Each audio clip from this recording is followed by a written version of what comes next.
Hello, and welcome to another book club bedtime story. Get yourself comfy because tonight we're going to read chapter 1 from My Brother is a Superhero by David Solomons. Chapter 1, The Not Chosen One. My brother is a superhero, and I could have been one too, except that I needed to go for a wee. My name is Luke Parker. I'm 11 years old and I live in a mild-mannered part of London with my mum, dad and big brother Zach. He wasn't always a superhero, but with a name like Zach, you've got to wonder if my parents had a hunch that one day he'd end up wearing a mask and a cape and saving orphans from burning buildings. I mean, come on, it's not a name, it's a sound effect. It's what you get in a comic when a superhero punches a supervillain. Pow! Blam! Zach! It seems to me that in life you're faced with clear-cut moments when things could go one way or another. Vanilla or chocolate, smooth or crunchy, drop the water bomb on Dad's head or hold fire. It's up to you which choice to make, and sometimes all it takes to change the way your whole life turns out are 4 little words. I need a wee. It was the fateful evening. Zach and I had been in our tree house for about an hour and I was bursting. I was reading an old issue from Teen Titans by Torchlight and Zach was doing his maths homework. He's always been a bit of a swot. Before he became Star Lad, at school he was Star Boy.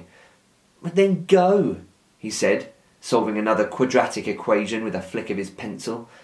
I'm not stopping you. The truth was that I didn't want to go down the rope ladder in the dark.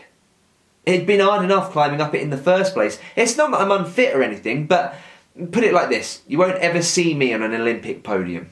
I suffer from hay fever and have funny shaped feet that mean I have to wear these things in my shoes called orthotics. When Mum first told me I needed them, I was excited. I thought they sounded like super soldier power armour, but when they finally arrived, they turned out to be bendy foot-shaped supports and not a cybernetic exoskeleton suit. That was a disappointing Thursday. I hung my head out the treehouse door. Maybe I could just wee from here. Out! Get out of here, you disgusting child! Zach is only 3 years older than me, but when I've done something to annoy him, he calls me a child. Of all the things I can't stand about my big brother, being called a child is number 47. Not that I have a list. Okay, I do have a list. Even before he became a superhero, the list was up to number 63. Now it's almost at 100. He is very irritating.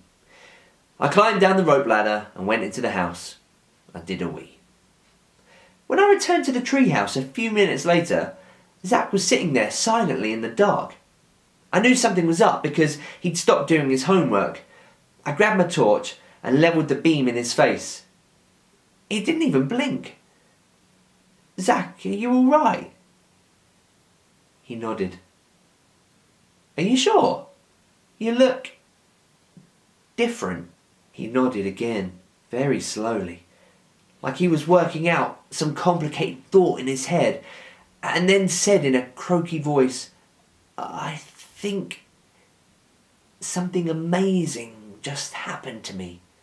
Luke, I've changed. Now, this didn't come as a great surprise. About 6 months before, Dad had taken me aside for what he called a man-to-man chat. We sat in his shed. I think that's because it's the most manly room we have. And Dad explained that from now on I might notice some changes in my big brother. Zach's embarking on a great journey, said Dad. Brilliant. When's he leaving? Can I have his room? Not that kind of journey, said Dad, with a weary sigh. He's going through something called puberty, he went on. His voice will be different, for instance. Ooh, will he sound like a Dalek? No, not like a Dalek. Pity. He'll become hairier. Ooh, like a werewolf. No, not like a werewolf. This puberty lark didn't seem up to much. There was other stuff to do with privacy and girls, but to be honest, after the letdown about the Dalek and the werewolf, I stopped taking it in. So when Zach told me in the treehouse that something had changed, I knew exactly what to say. I pursed my lips and gave a serious nod like I'd seen the doctor do when he told me I had glandular fever. I'm afraid you've caught puberty. He ignored me and stared at his hands, turning them over and over. I think I have superpowers. That was chapter 1 from the incredible book, My Brother is a Superhero. It's one of my all-time favourite books. I highly recommend it. You can find it in my book club if you check out the link below, or go to your nearest WHSmith and look for my red glasses. Get reading, have a great week, and I'll see you next time for another book club bedtime story. Goodbye!